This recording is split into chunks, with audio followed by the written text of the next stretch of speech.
আদর ভালোবাসা সব দিমু তারে। কারণ তারও তো একটা বউ লাগবে, সে যদি বিছনায় থাকে মেয়েরা তার বিছনায় আইসা লুঙ্গি পাল্টাই দিব না, তারও তো একটা বউয়ের দরকার আছে। আসসালামু আলাইকুম। ওয়ালাইকুম সালাম। আসসালামু আলাইকুম। ওয়ালাইকুম আসসালাম। কেমন আছেন বোন? আলহামদুলিল্লাহ ভালো। কি নাম আপনার? আমার নাম মোসাম্মদ মঞ্জুয়ারা বেগম। আচ্ছা, এই যে আমাদের ক্যামেরার সামনে কেন আসছেন? ক্যামেরার সামনে তো মানুষ কষ্টের পরে আসে। এই কষ্টের কথাগুলো আমরা একটু শুনবো, আপনি বলেন। কষ্ট পৃথিবীতে আল্লাহ ছাড়া মানুষ তো নাই, আমার কেউ নাই। আমার বাপ নাই, ভাই নাই, মা নাই, কেউ নেই। আমরা বাপ মার 2 সন্তান, 2 বোন। আমার বড় বোন দেশে থাকে আর আমি ঢাকায় থাকি। আচ্ছা, এই যে আপনার বাপ নাই মা নাই, আপনার বাপ মা কি হয়েছে এবং আপনার বিয়ে হয়েছিল কি না, যদি বিয়ে হয়ে থাকে তাই সেই স্বামী কোথায় কি আসে বিষয় এইগুলো একটু বলবেন। আমার বিয়ে হয়েছে, আমার হাজবেন্ড মারা গেছে। আমার একটা মেয়ে আছে, মেয়ে 11 বছর বয়স। মেয়ে লেখাপড়া করে। মেয়ে কিসে পড়ে? মেয়ে 6-এ পড়ে। তো আপনার হাজবেন্ড মারা গেছে, কিভাবে মারা গেল? আমার হাজবেন্ড ছিল ওমান প্রবাসী। উনি কি প্রবাসী মারা গেছে? ওইখানে স্ট্রোক করছে, বাংলাদেশে মারা গেছে। এটা কত বছর আগের ঘটনা? আমার হাজবেন্ড মারা গেছে 8 বছর হয়। 8 বছর। হুম। এই 8 বছর যাবত কি আপনি এখন একাই আছেন? হ্যাঁ, আমি আর বিয়ের সাথে বসি নেই। আচ্ছা, বিয়ের শাদী বসেন নাই, তাহলে এই যে মেয়ের পড়াশোনা তারপর সাংসারিক খরচ এগুলো কিভাবে চালাচ্ছেন? যে আমি ওইখানে কাজ করি, সেলের কাজ করি। সেলের কাজ করে কত টাকা পান, এবং সেই টাকা দিয়ে আপনার সংসার কেমন চলে একটু বলবেন। আমার ওইখানে আমি 8,000 টাকা পাই, আমার সংসার চলে না। যেমন ঘর ভাড়া দিতে হয় আমার 3,000 টাকা, আমার খাইতে হয় আর কি, আমার চলতে ফিরতে অনেক কষ্ট হয়। মেয়ে লেখাপড়া করাই যা পাই ওইখানে, এর মধ্যে সেলের কাজের ফাঁকে আবার আমি একটা বাসায় কাজ করি। বাসায় কাজ করেন? আচ্ছা, বাসায় কাজ করেন, এইভাবে চলতেছেন। তাহলে এখন এই ক্যামেরার সামনে মানে কি উদ্দেশ্যে আসছেন? ক্যামেরার হিসাবে আইছি, এই উদ্দেশ্যে আইছি। আমি বলছি যে আমার বয়সটা যে দেখবো, কিংবা আমার বয়স দেখে আমার বয়স হিসাবে আমার একটা ভালো মানুষের দরকার, যাতে তার বউ না থাকে। বউ মারা গেছে, যেমন আমার স্বামী মারা গেছে, তার বউ মারা গেছে। ওই বউ হিসাব করি, যাতে বউ থাকা সত্ত্বে আমি বিয়ে করব না। এরকম তো অনেকে আসে। যেমন আমি বলছি, আমি এর আগেও একবার ভিডিওর মধ্যে আইছিলাম, আমি বলছি যে কোনো রিস্কা আল্লাহর কাছে আমি বিয়ে বসুম না, কিংবা ওই যে বাংলাদেশে কোনো রিলেশন আমি করুম না। কারণ আমি যদি বিয়ে করি তাহলে আমি প্রবাসী করুম। আচ্ছা, আপনি এই যে প্রবাসে করবেন, আপনি প্রবাসে করলে যদি মনে করেন যে আপনার তো একটা মেয়ে আছে, তো এই মেয়েটাকে রাইখে যদি সে যদি বলে যে মেয়েটাকে রেখে আমার সাথে চলে আসো প্রবাসে, তাহলে সেই ক্ষেত্রে আপনি কি করবেন? হ্যাঁ, সেই ক্ষেত্রে আমার মেয়ে তো এখনো থাকে আমার বড় বোনের কাছে। আর তখন আমার যদি কেউ বলে যে আমি বিয়ে করি, বাহিরে নিয়ে যাব, আমি বাহিরেও গেছিলাম, আমি সৌদি আরবও গেছিলাম।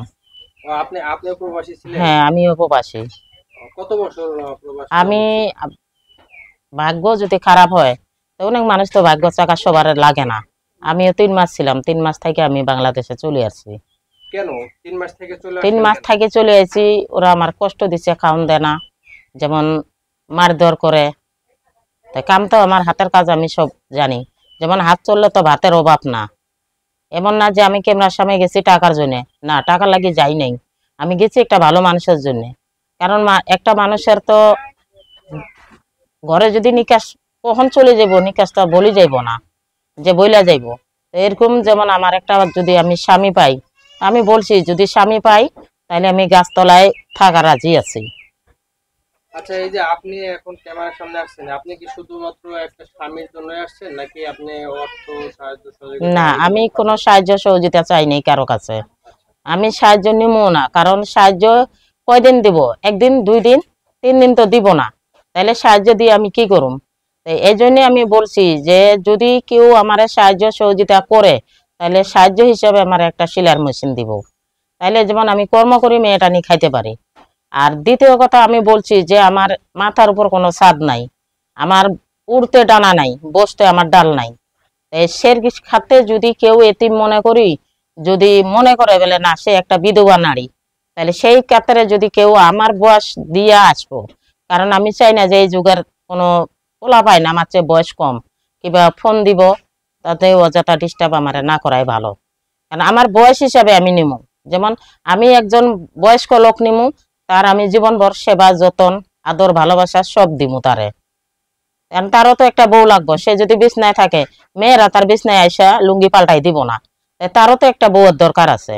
তো সেই ক্ষেত্রে আমি বলছি যে আমি একটা তার সেবা যত্ন লাগি যদি আমার নেয় তাহলে সেই লোকে আমার ফোন দিব। আচ্ছা, এই যে আপনার তো এখন মোটামুটি বয়স হয়েছে, তা হ্যাঁ, আপনি কি মনে করেন যে এখন আবার নতুন করে আপনি সংসার করতে পারবেন? আলহামদুলিল্লাহ সংসার করার মতন আমার এখনো ক্ষমতা আছে, কারণ আমার বয়সের লোক এখনো স্কুল কলেজে পড়ে, বিয়ে হয়নি, আমার 33 বছর চলে। আপনার 33 বছর চলে? হুম। আচ্ছা, মেয়ের বয়স কত ছিল? মেয়ের বয়স 11 বছর। ও, মেয়ের বয়স 11 বছর। হুম। কোন ক্লাসে পড়ে? 6-এ। 6-এ। আচ্ছা, মেয়েটা আছে আপনার বোনের কাছে? হ্যাঁ, আমার বোনের কাছে থাকে। আচ্ছা, তাহলে আপনার যদি 33 বছর হয় তাহলে সেই ক্ষেত্রে আপনি কেমন বয়সের মোটামুটি আমি চাচ্ছেন? মোটামুটি নিমু 40 কিংবা 45-50 এরকম। আচ্ছা। ও, আর একটা কথা যেটা বলতেছিলাম, সেটা যদি আপনাকে যদি বাইরে নিয়ে যেতে চাই সেক্ষেত্রে কি আপনি হ্যাঁ, আমি যাবো। যাবেন? হুম। আপনি অর্থ সাহায্য সহযোগিতা এগুলা কোনো কিছুই চান না, না, আপনি চান একজন মনের মতো একজন মানুষ, মানুষ। যাতে আপনি পুনরায় আবার সংসার করতে পারেন, হ্যাঁ, এরকম একজন কারণ মানুষ। সে যদি সারাদিন পরে আমারে আধা কেজি চাইলে আর নাও দেয়, তাও আমি পাক করি, দুজনে খাই, গাছতলায় থাকুম, আমি বাড়ি গাড়ি কিছু আমার কোনো লোভ লালসা নাই, আর টাকার প্রতি আমার কোনো লোভ লালসাই নেই। টাকা দিয়ে আমি কি করুম? অবিবাহিত ছেলে যদি আপনাকে পছন্দ না, আমি করে, বিয়ে করুম না। আপনি করবেন না? না। আর কেন আমি করবেন না? আমি বারবারে মোবাইলে কেরমার সামনে আসা বলি আমি বাংলাদেশে কোনো রিলেকশন করুম না, কোথায় বাংলাদেশ থেকে আমার ফোন না দিলে আমি খুশি হই। না, বাংলাদেশে এখন বাংলাদেশ থেকেও তো আপনাকে পছন্দ কেউ না কেউ করতে পারে, না, যেহেতু করতে আপনি পারে, ঠিক চ্যানেলের আছে। সামনে আসছেন। হ্যাঁ, করতে পারে, ঠিক আছে, কিন্তু আমি বাংলাদেশে কোনো রিলেশনে করুম না, এটা আমার অনুরোধ যে বাংলাদেশ থেকে যাতে আমার কেউ না ফোন দেয়। বাংলাদেশের মানে যারা থাকে তাদেরকে একদমই আপনি পছন্দ করেন না? না, না, আমি আপনি একজন আমি প্রবাসী প্রবাসী থাকেন, জামাই নিমু। প্রবাসী জীবন। হ্যাঁ, আমি প্রবাসী ছিলাম, এমনকি আমিও প্রবাসী, আমার হাজবেন্ডও ছিল প্রবাসে, কারণ আমি প্রবাসী জামাই নিমু। অনেকের বউ মরে যায়, অনেকের বউ চলে যায়, অনেক মানুষ আছে এরকম যে তারা কোনো আদর ভালোবাসা পায় না, খেজমত করার মানুষ পায় না, সেই ক্ষেত্রে আমি একটা ভালো মানুষ নিমু। আচ্ছা, আপনার এই প্রবাসটা এত পছন্দ কেন? প্রবাসটা পছন্দ, আমার হাজবেন্ডও ছিল প্রবাসে, আমিও ছিলাম প্রবাসে, এই জন্য আমি প্রবাসী নিমু। আচ্ছা, যদি আপনার সাথে এই ভিডিওগুলো দেখে আপনাকে পছন্দ করে কেউ যদি আপনার সাথে যোগাযোগ করার করে, তাহলে সেই ক্ষেত্রে আপনার যোগাযোগের কোনো ব্যবস্থা আছে? হ্যাঁ, আমার মোবাইল আছে, নাম্বার মোবাইল আছে। নাম্বারটা কি আপনি বলতে পারেন? হ্যাঁ, বলতে পারি। একটু মোবাইল নাম্বারটা বলেন।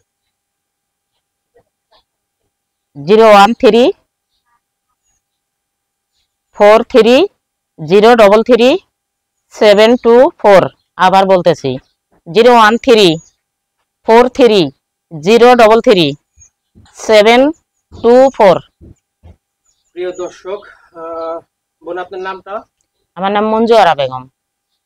প্রিয় দর্শক, এই মঞ্জুরা আপার কথাগুলো আপনারা শুনলেন, একদম সহজ সরল স্ট্রেট কাট কথাবার্তা। কথাবার্তা শুনে যদি আপনাদের কারো ভালো লাগে, আপনারা নিজ পছন্দের নিজ ভাবে নিজ দায়িত্বে এই বোনটির সাথে যোগাযোগ করবেন, এবং বিয়ে শাদী, টাকা পয়সা, সমস্ত কিছু অর্থ লেনদেনের ব্যাপারে এগুলো ইউটিউব কর্তৃপক্ষ কখনোই দায়িত্ব নেয় না। আপনারা নিজ নিজ নিজ দায়িত্বে এগুলো আপনারা আদান প্রদান করবেন। ইউটিউব কর্তৃপক্ষ কখনো দায়িত্ব নেয় নাই এবং নিবেও না। আপনারা সকলে ভালো থাকবেন। আসসালামু আলাইকুম রহমতুল্লাহ।